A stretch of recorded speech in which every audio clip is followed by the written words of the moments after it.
Hey, what's going on, world? This is your Coast to Coast host, T-Mix. I'm here with Hall of Famer, one of my mentors personally. Would you contrast and compare the players from back then of today to what would be the biggest differences? And go ahead. I think the biggest difference with the players today is the size. You look at offensive linemen today. If you're not 300 pounds, you're not big enough to play in the NFL anymore. And they're just getting so much bigger, so much stronger, so much faster. But the biggest difference in the game to me is the offensive linemen and defensive linemen. They have really gotten huge up front. One of my biggest stories. You meant a lot to me personally, as far as I was a quarterback at Cerritos, man. And could you just talk about some of those guys that might need some inspiration or some hope, man? Could you give us some advice?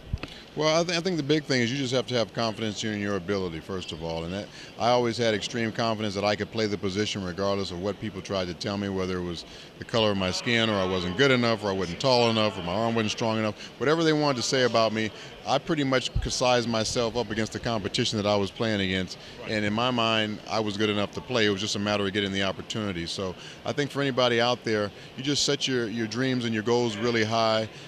Hard work is no substitution for it. If you're willing to put the work in, I think you're going to get results from it. Then it's just a matter of getting the opportunity, and you just wait for that opportunity, and when it comes, be prepared and take advantage of it. Right. On behalf of myself and Got Mix, we want to congratulate you. You just got mixed. Thank you. All right. Thank you very much.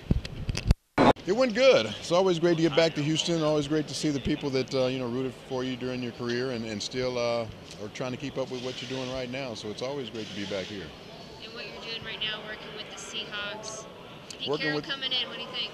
It's I don't know if the change is needed, but Pete, I think, brings a great reputation of winning to the organization, and I think that's what he's going to bring. He's going to help improve our personnel base, and that's something I think we need to get better at. We just need to get some more impact players on our football team, and hopefully he'll get that job done. He did a great job at USC of finding talent. Hopefully he'll do the same thing in the pro game. Having spent so much time here in Houston, I hope you're able to keep up with what the Texans are doing. What have you noticed from that organization in this last couple seasons? I've noticed they've really done a great job in the draft as far as building their football team.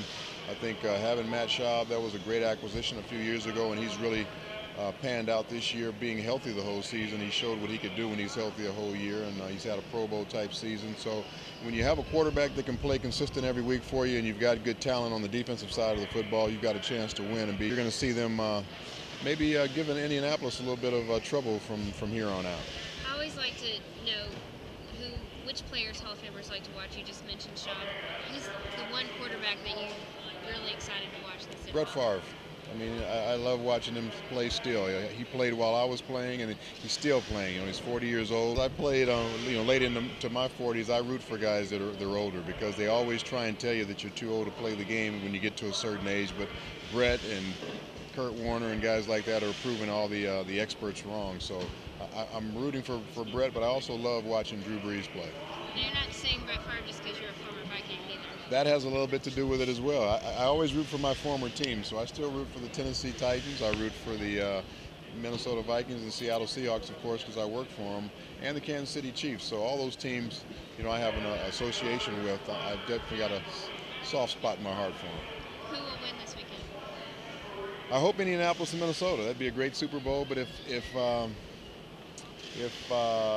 New Orleans wins, then I think it'll be great for the city of New Orleans because of everything they've gone through the last 5 years with Katrina and everything. It gives them something they can really hang their hat on and give them something to feel good about. So either one of those teams would be great, but I think Indianapolis is the best team left in the AFC.